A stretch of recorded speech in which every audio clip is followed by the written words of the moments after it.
জয় মা দুর্গা। শারদীয়া দুর্গোৎসব আসার সঙ্গে সঙ্গেই চারদিক আনন্দ, আলো আর ঢাকের সুরে মুখরিত হয়ে ওঠে। প্রতিটি মানুষের মনে নেমে আসে অদ্ভুত খুশির স্রোত।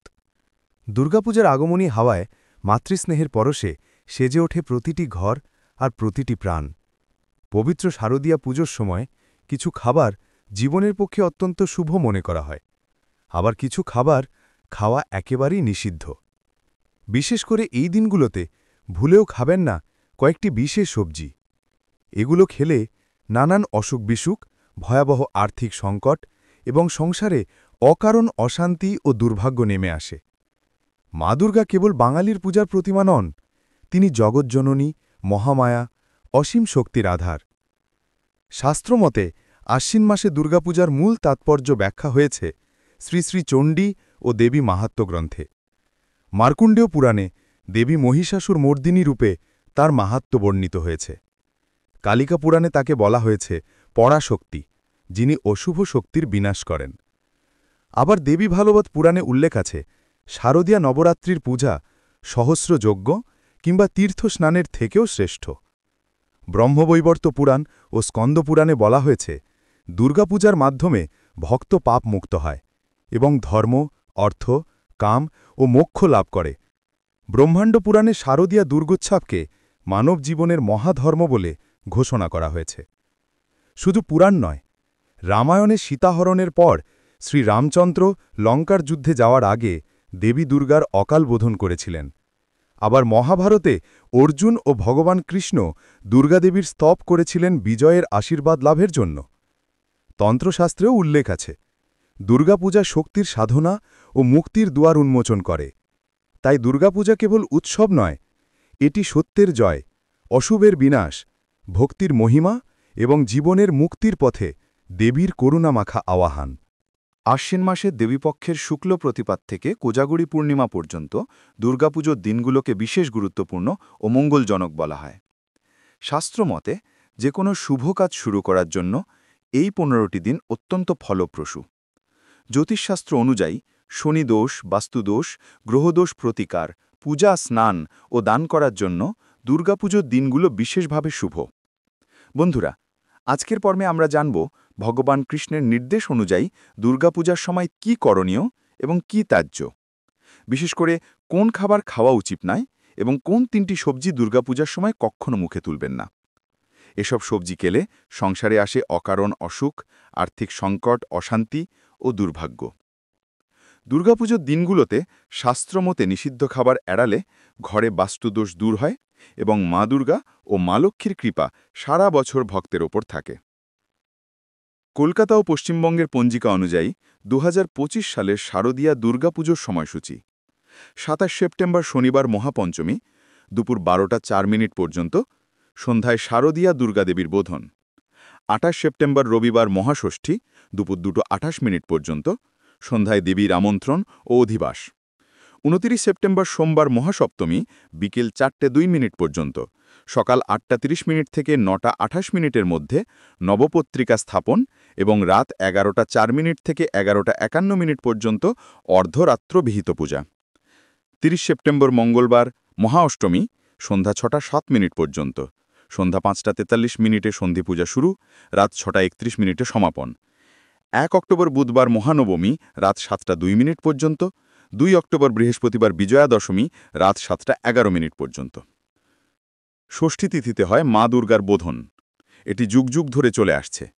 পৌরাণিক কাহিনী অনুযায়ী ত্রেতা যুগে লঙ্কার রাজা রাবণ ছিলেন মহাদেবের বরপ্রাপ্ত এবং মা দুর্গার একনিষ্ঠ ভক্ত। দৈববাণী ছিল সীতাহরণের পর রাবণ রামের হাতে পরাজিত হবেন। তাই রামচন্দ্রের যুদ্ধ যখন নিশ্চিত ছিল, স্বর্গের দেবতারা ব্রহ্মার স্মরণ করলেন। দেবী দুর্গা তখন নিদ্রায় ছিলেন। দেবতাদের অনুরোধে ব্রহ্মা নিজে দেবীকেই পূজা করে তাকে তুষ্ট করার উপায় জানতে চাইলেন। দেবী বললেন, যদি রামচন্দ্র তার বোধন করেন তবেই তিনি রাবণ বধে সাহায্য করতে পারবেন। বোধন অর্থ জাগ্রত করা। প্রজাপতি ব্রহ্মা এবং দেবরাজ ইন্দ্র রামচন্দ্রকে দেবী দুর্গার পরামর্শ জানালেন। ভগবান রামচন্দ্র নিজ হাতে দেবীর মূর্তি করে আরাধনা করলেন। ঠিক সেই সময় ব্রহ্মা দেখলেন বেলগাছের তলা 8 বছর বয়সে একটি কন্যা খেলা করছে। তিনি বুঝলেন তিনিই দেবী দুর্গা। এরপর ব্রহ্মা স্থির করলেন বেলগাছের তলা বোধনের পূজা অনুষ্ঠিত হবে। সেই কারণে আজও বোধনের আগে বেলগাছের পূজা হয়। এরপরই শুরু হয় দেবী দুর্গার আরাধনা।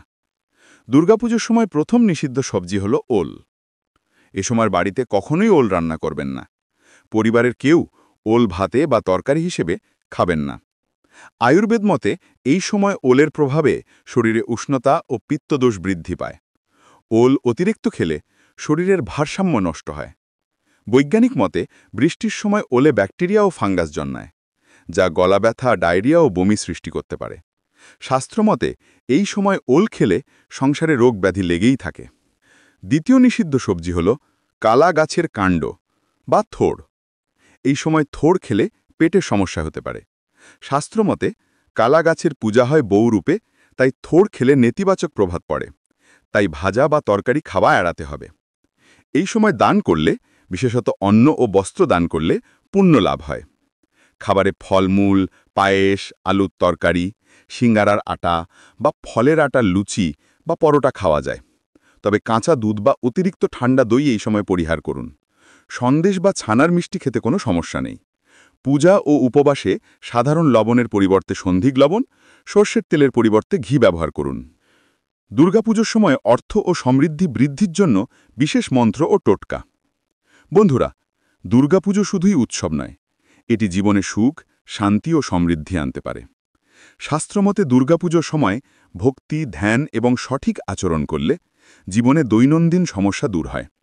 এছাড়াও কিছু বিশেষ টোটকা ও মন্ত্র অনুসরণ করলে সংসারে ধন, সৌভাগ্য এবং মানসিক শান্তি বৃদ্ধি পায়। ১. লাল ফুলের মন্ত্র। মহা অষ্টমী বা মহানবমীতে লাল রঙের 5টি ফুল মা দুর্গার চরণে অর্পণ করুন। মনে মনে ধীরে বলুন, ওম হ্রিং দুর্গায় নমঃ। এই মন্ত্র নিয়মিত উচ্চারণ করলে সংসারে অর্থপ্রাপ্তি দ্রুত হয় এবং আর্থিক সংকট দূর হয়। ২. গরুর দুধ, মধু অর্পণ। দুর্গাপুজোর সময় গরুর দুধ, ঘি, দই ও মধু দিয়ে দেবীকে অর্পণ করুন। অর্পণের সময় ধ্যান করুন, মনে বলুন, মা দুর্গা আমার জীবনে সমৃদ্ধি ও আনন্দ আনুন। এটি ব্যবসায়িক উন্নতি ও চাকরি আয় বৃদ্ধি করতে সাহায্য করে। ৩. নটি কুমারীর প্রসাদ। মহানবমীতে নটি কুমারীকে প্রসাদ খাওয়ান এবং সামান্য দক্ষিণা দিন।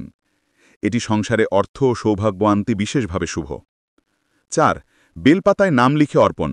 মহানবমীর সকালে 11টি বেলপাতায় দেবীর নাম লিখে অর্পণ করুন। মনে বলুন, ওম শ্রী দুর্গায় নমঃ। এই নিয়মিত অনুশীলন করলে রাতারাতি নয়, কিন্তু ধাপে ধাপে জীবনে স্থায়ী ধন ও সৌভাগ্য বৃদ্ধি পায়। ৫. দৈনন্দিন শ্লোক পাঠ। প্রতিদিন 11 বার দুর্গাস্তব বা চণ্ডী শ্লোক পাঠ করুন। এটি মানসিক শক্তি বৃদ্ধি করে এবং সংসারে সুখ, শান্তি ও সমৃদ্ধি স্থায়ী রাখে। ৬. নিমপাতা ও করলা এই সময় এড়ান। এই সময় নিমপাতা ও করলা থেকে তৈরি তরকারি খাওয়া নিষিদ্ধ। এই সময় এই ধরনের সবজি খেলে অকারণ সমস্যা সৃষ্টি হয়। ৭. রাত্রিকালীন ধ্যান। প্রতিদিন রাতে 10 থেকে 15 মিনিট নীরব স্থানে বসে লাল প্রদীপের সামনে মা দুর্গার মন্ত্র ওম হ্রিং দুর্গায় নমঃ উচ্চারণ করুন। নিয়মিত অনুশীলনে মনোবল বৃদ্ধি পায়, অশুভ শক্তি দূর হয় এবং সংসারে সম্পদ ও সৌভাগ্য বৃদ্ধি পায়। তৃতীয় নিষিদ্ধ সবজি হল নিমপাতা ও করলা। এই সময় এই সবজি থেকে তৈরি কোনো তরকারি খাবেন না। বেশি তেতো খেলে নানান অসুবিধা হতে পারে। এছাড়া নেশাজাতীয় খাবারও এই সময় এড়ানো শ্রেয়। বন্ধুরা, আশা করি ভিডিওটি আপনাদের কিছুটা হলেও উপকারে আসবে। ভগবান কৃষ্ণ ও মা দুর্গার কৃপায় সবাই সুস্থ ও নিরাপদ থাকুন। দুর্গাপূজার দিনগুলো সুন্দর কাটুক। জয় মা দুর্গা।